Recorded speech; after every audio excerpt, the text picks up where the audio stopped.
Well, under-25s could decide the result of what's shaping up to be a very close election. They represent about 2 million voters, or 12% of the voting population.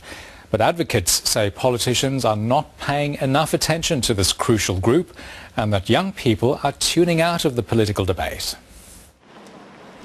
Bridget and James Messias are 18-year-old university students from Melbourne, but that's where the similarities end.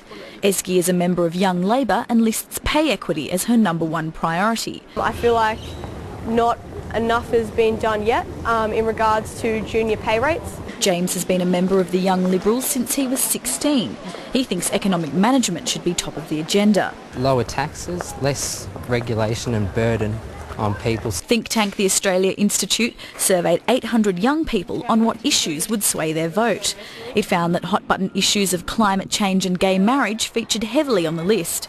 So too did funding for universities. I'd say education reform as well, a top priority for me. Education? Yeah, definitely, especially seeing as Labor wants to cut university funding, which definitely has I an don't think impact the Liberals will do much to help that anyway. I would say education and healthcare.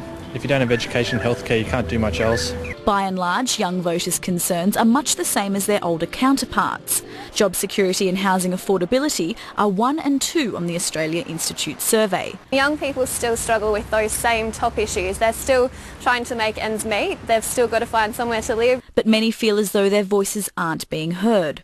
I feel like a lot of young people feel maybe a bit disengaged from politics at times because some politicians don't listen to what we're saying. The youth bloc represents about 12% of the Australian population, and representatives say political leaders need to start taking that group seriously. And we need to be listening to them and how they'd like the future to look. We have a huge responsibility on ourselves to make sure we're enrolled and voting on the issues we're passionate about, so we can demand that our leaders take action on what we care about.